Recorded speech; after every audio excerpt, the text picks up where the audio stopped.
The front is coming apart at the seams, artillery is firing at full force. The Russians can't manage to retreat in time. They're angry and reporting everything to Putin. A new Russian development, they're trying to cover up their failure in Kursk. Shocking details about the special operation can finally be revealed. The countdown has begun in Pokrovsk. All of this is in our episode Hell Point. This artillery tears up the earth without mercy. It works with such force that everything around trembles. Every shot is like a clap of thunder, a true force of war on the Zaporizhzhia front. It mows down the Russians with unprecedented force. The generals of the Russian army are in shock. Is a crushing defeat just around the corner? You'll hear about it right now. The powerful sound of the shot, that's the work of the M109L, a self-propelled artillery system. Here, on the front line in Zaporizhzhia region, it is used every day by the soldiers of the 118th Mechanized Brigade. Today, we'll talk with our defenders and definitely show you how beautifully this powerful weapon pounds enemy positions.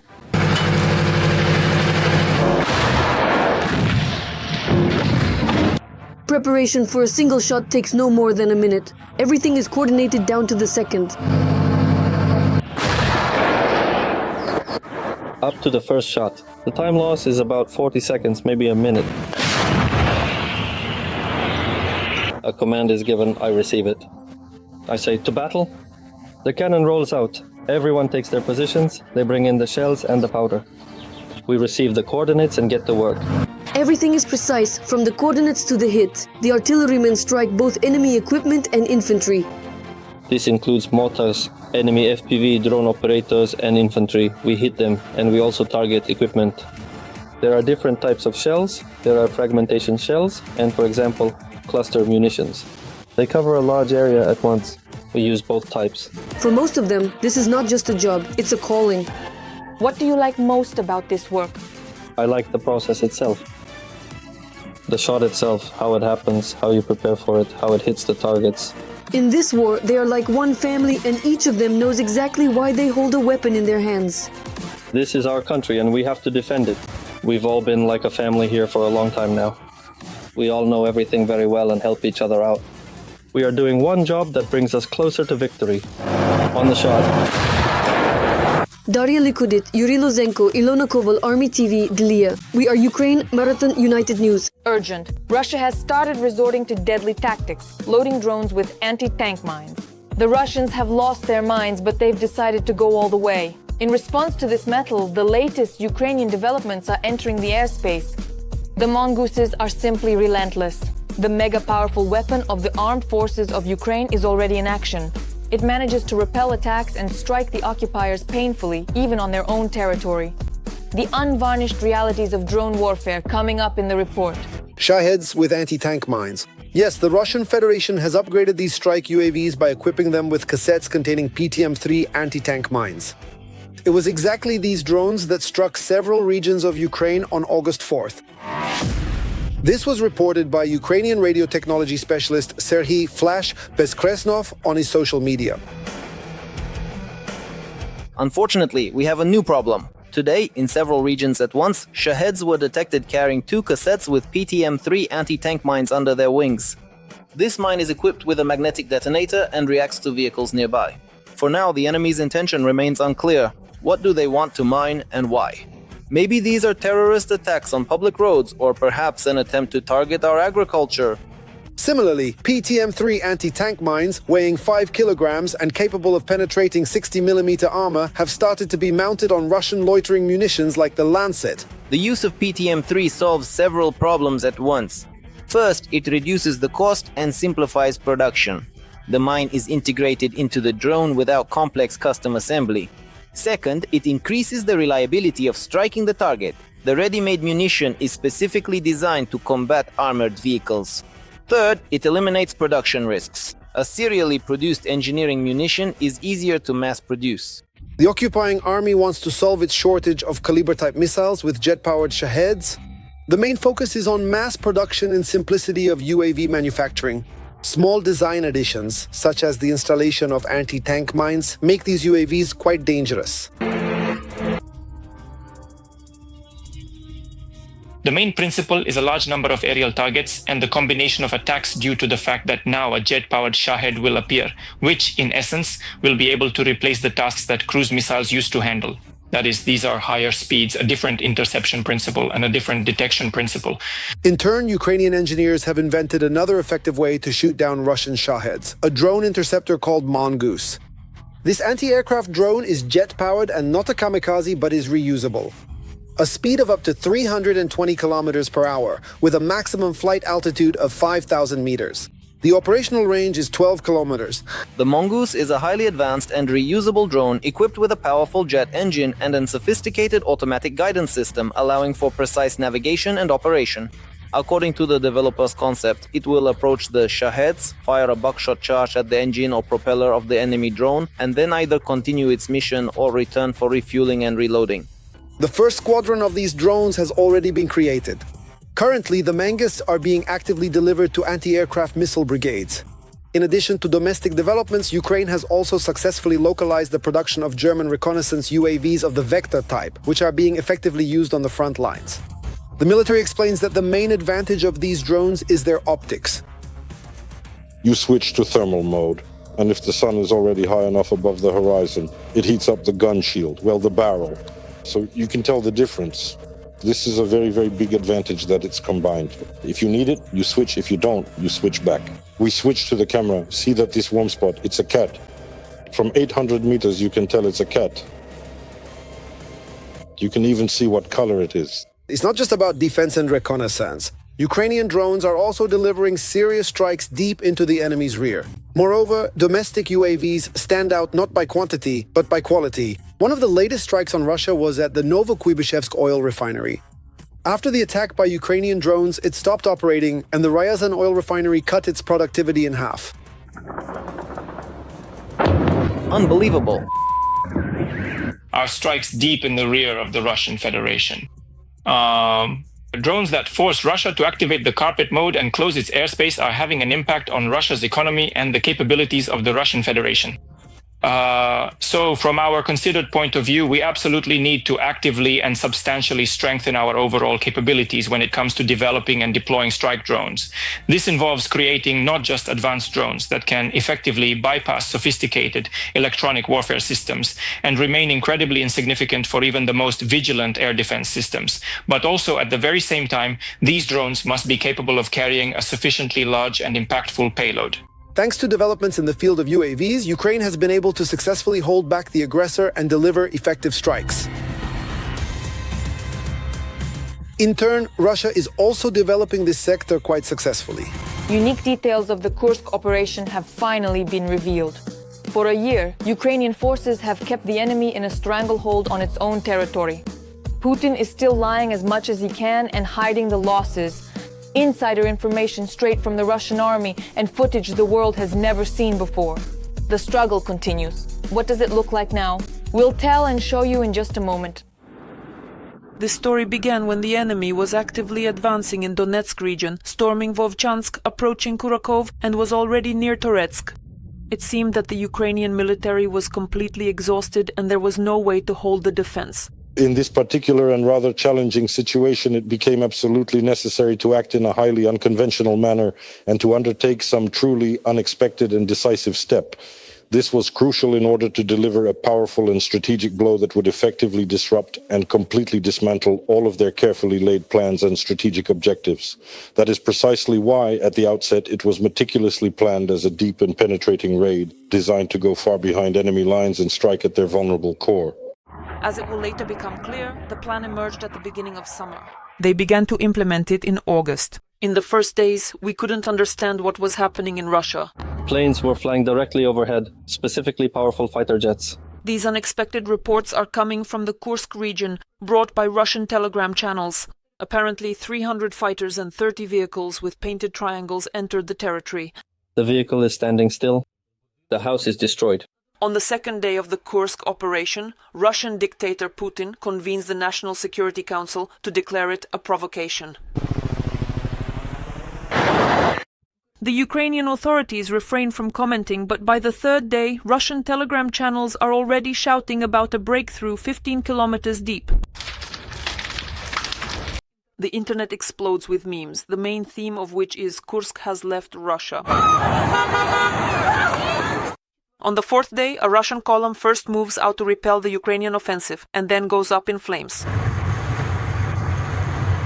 On the fifth day of Operation Kursk, the first videos from Ukrainian soldiers appear. With blue and yellow flags, they stand at the Gazprom gas distribution station. Glory to Ukraine.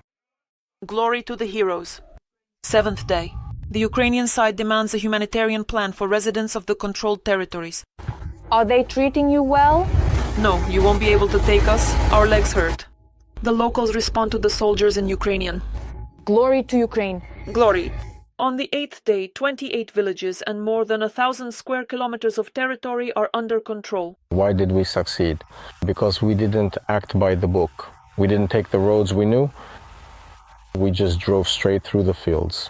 And it's also reported that our exchange fund has been significantly replenished. Putin claims that this is a war of the West waged by the hands of Ukrainians. Such actions, of course, primarily pursue the main military objective, which is specifically to stop the relentless advance of our valiant troops. But for now, we only see the Kursk region in videos from our soldiers. Welcome to Russia. I rolled in for a quick stop. I'll tell you, the options aren't great. At first, this was planned as a deep raid. TSN enters Suja on the 9th day of the operation. Nothing can stop an idea whose time has come. We see a burned-out convoy, but the settlement itself is undamaged, and we meet the locals. In this basement, only civilians remain now, hiding from airstrikes. And that very moment... Glory to Ukraine. Glory to the heroes. Ole Shiryayev, the battalion commander who paved the way into enemy territory after taking part in Operation Kursk. Ole became a hero of Ukraine. It worked out perfectly on the very first day, exactly as it was supposed to, according to the detailed plan.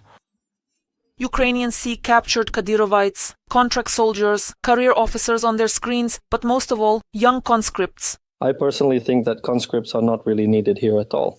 And finally, after a long break, an exchange takes place, 115 for 115. My personal goals, oh Lord, thank God for everything. Sudzha has become the most popular place among journalists. About 100 of my colleagues are filming how Ukrainian troops are controlling the territory of a nuclear state. Over this month, Operation Kurshina has changed. From complete information silence to press tours for journalists. Now Russia is shelling its own territory. A month later, there is no longer a Lenin statue in this square, but Ukrainian flags are hanging. However, during this time, 300 Russian KAB bombs have already fallen here.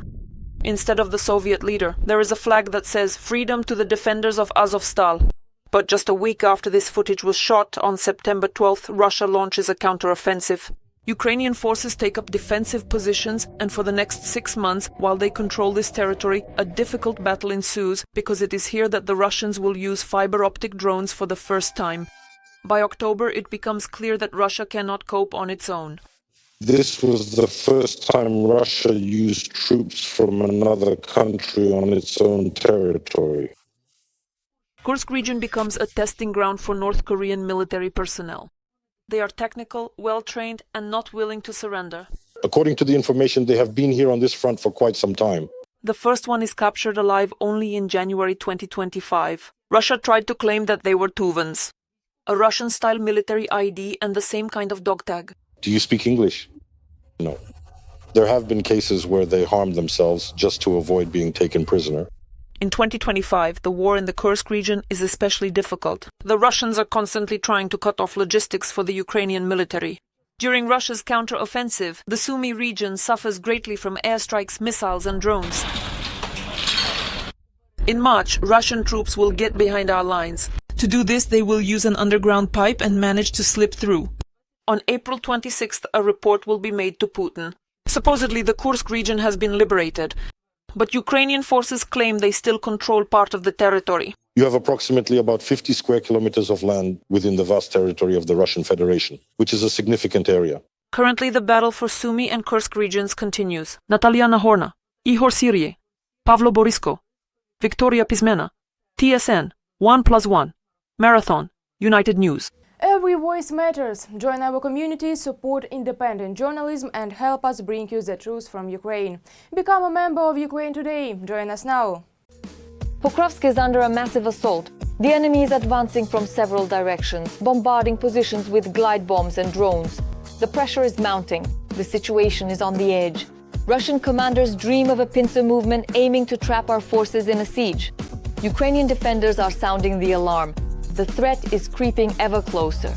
Is this just a phase of the offensive, or is another trap like Avdiivka already unfolding? All the details are coming up in the report. Covered with nets and almost deserted, this is the anti-drone route from Kramatorsk to Pokrovsk.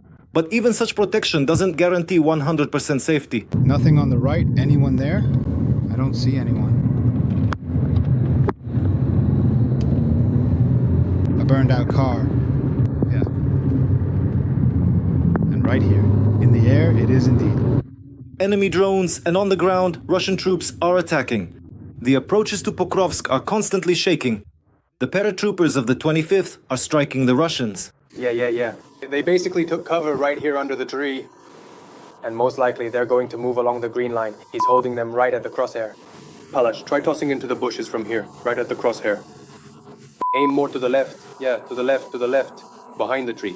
These are the remains of the village of Lysivka. All that's left of the settlement are ruins. But the Russians are still trying to get in here and gain a foothold. We understand that Lysivka is also a route toward Pokrovsk. We are holding our sector, regardless of what's happening to the right or left. We have our mission, and we're carrying it out. Yes, it's tough, but we believe in what we're doing. We take every possible measure. We use everything in combination, and that's why we're able to hold back the enemy. Over the past year, the paratroopers say, the enemy has tried every tactic here. They've stormed with armored vehicles and motorcycles, but they haven't broken through the defensive line. That's why now the enemy mainly throws waves of infantry at us. There he is, standing behind the tree, and an FPV drone flies in. Yeah. Bam. Right next to his head. And that's it. His helmet flew off, his head was hit. And here, in these shots, you can see the Russians bringing up their infantry and vehicles for new attacks. But they didn't make it to their planned assault. They only managed to disembark. They're starting to dismount. They're dismounting. Bam. The surrounding fields are full of craters, burned out vehicles, and Russian corpses. But even in broad daylight, knowing they're under the watch of our drones, the enemy still moves around. So at this moment we have successfully spotted 2 Russian individuals who were observed walking along the road. Following their movement, they subsequently sought concealment within the dilapidated ruins of a structure. Our dedicated infantry unit will now strategically attempt to dislodge and force them out from their hidden positions within these ruins. Well, basically to completely destroy them. No live stream, just through the backyards. This is going to be a thermal barrack, right? No, this will be something with a lighter. Well, let's try it now. We will certainly try to set it completely on fire, you know. The infantry are directing their drones at the enemy's lair. They smash the ruins with FPV drones, and to make sure the Russians don't survive, they even roast them. Otherwise we have a scare. So, is it the mortarmen who are going to work now, right? Yes, the 82s, the mortarmen. The mortarmen are also targeting enemy personnel. 2 more occupiers have just been spotted on the outskirts of the village. They're trying to hide in the thickets. At first they were near the tree, then they went to ground. And that's all, now they're lying in the bushes over there. Drones are scanning, and the mortarmen are shelling. Now they've come up with a rather new tactic, let's say baiting with live targets. That is, they send out 3 or 4 people who move, let's say, through populated areas. Accordingly, our position reveals itself and starts firing. At the same time, an enemy scout is watching them, and in this way they pinpoint where our positions are. Realizing that breaking through the defenses near Lysivka and advancing directly to Pokrovsk won't work, the enemy is trying to wear down our defensive forces. At the same time, they are looking for weak spots on the flanks and trying to bypass the city. The enemy is almost religiously determined to capture something. They don't need the city as a place to live or for what they call liberation, not for the people. These are simply typically occupied territories. They don't need the city at all because they simply wipe it out. They destroy it along with its people. Enemy saboteurs also occasionally slip into the city itself, but they have not managed to gain a foothold there. Reporting from near Pokrovsk, Oleg Kornienko, Zakhar Komach, Fakti ICTV, United News. A leak from the very heart of the Kremlin. Russia's nuclear triad has been exposed down to the smallest detail. Secrets that were so carefully guarded are now circulating online. Ukrainian intelligence has uncovered what really lies behind the mythical submarine cruiser that Putin has adored for years. Instead of a monster, it's nothing but a complete fake. The Knyaz Pozarsky has found itself at the center of a scandal. The Russian Navy has never experienced such humiliation. And this is just the beginning. Who's next? All the details coming up. A small plaque is welded onto the hull of the submarine. It might not seem very spectacular, but it's a historic ceremony. The Knyaz Pozarsky with factory number 208 will be the last in the line of Bore-class nuclear submarines. A submarine named like the swift and unstoppable northern wind is the pinnacle of Russian scientific and technological thought. They talked about it for almost 10 years. They promised it would be a breakthrough. In the future, the Knyaz Pozarsky will form the backbone of Russia's naval strategic nuclear forces for decades to come. The strategic submarine Knyaz Pozarsky was added to the Northern Fleet of the Russian Navy quite recently on July 24, 2025. Comrade Supreme Commander-in-Chief of the Armed Forces of the Russian Federation, we have been waiting for your arrival at the ceremony. Against the backdrop of dilapidated buildings stood sailors in ceremonial dress. The Russian anthem was playing. This is how the Russian dictator Putin accepted the Pozarsky for combat duty. In Severodvinsk, one of Russia's most prominent and leading shipbuilding centers, we are proudly raising the naval flag on the newly constructed strategic nuclear submarine cruiser, which is officially named Knyaz Pozarsky.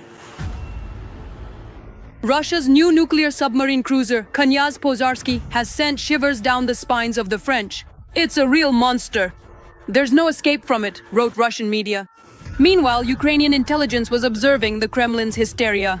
After all, one of the key elements of the so-called Kremlin nuclear triad is no longer a secret to them. The naval flag is ready to be raised. Permission to begin. Permission granted. Raise the flag proudly. Oh.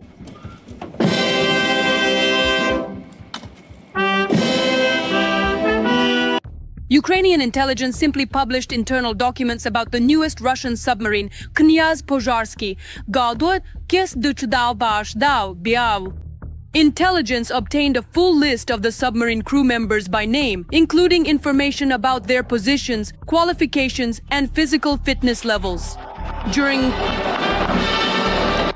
the launching ceremony, the ship's commander breaks a bottle of champagne over the stern.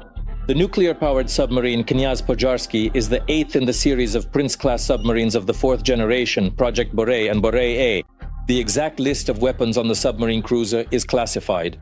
They have at their disposal engineering documentation, a report on the examination of the deformed radio buoy, listing the commission members and enterprises involved in the investigation, known combat instructions for the crew, the ship's combat layout, the life support systems diagram, and the organizational structure of the crew. Such formidable ships form the essential backbone of the nation's maritime strategic nuclear forces and, given their significant modernization potential, will undoubtedly ensure the enduring security of our great state for many decades to come. Crew regulations in cabins and berths, instructions for transferring wounded personnel and cargo, procedures for towing operations, and other official instructions. All these documents have already been studied by the Defense Intelligence. All the shortcomings that were present on the first ships have been taken into account. That's it. All the equipment and weapons have been thoroughly checked. So its uniqueness lies in the fact that it is the 8th one. The 8th, can you imagine? The 8th. The documents that were published, which were considered secret in Russia, revealed all the features of the submarine Knyaz Pozarsky. Thanks to the use of advanced engineering solutions, the ship is equipped with modern power units and navigation devices, and the conditions for the crew's service and rest have been significantly improved. It turned out that despite the defects and signs of corrosion shown in the photographs published along with the documents, the submarine was put on duty. The impressive ships built at Sevmash continue the truly proud tradition of faithfully serving the beloved motherland, honorably bearing the distinguished names of remarkable people who have brought immense glory to this great country, this cherished land, and its resilient people. But not only does the submarine itself have defects, Part of the crew also has poor physical training, according to the documentation, which may indicate problems with combat readiness. What was put into this ship? Knowledge, experience, skill, working hands, and of course soul and heart. Knyaz Pozarsky was laid down at Sevmash in Severodvinsk in 2016. It was launched in February 2024. Despite all the violations, the 170-meter-long submarine arrived at its permanent base, the main base of the Northern Fleet submarine forces in Gadzhievo-Murmansk region, on August 2nd. The information obtained by Ukrainian intelligence makes it possible to identify not only the features and technical limitations of this particular submarine, but also of other Project 955A submarines, which are critically important for maintaining the imperial myth of the aggressor state, Russia. That's all from me. This was me, Darina Hatsakalu. There will be even more hellish news from the front in our next episode. In the meantime, don't forget to subscribe and hit the like button. See you soon.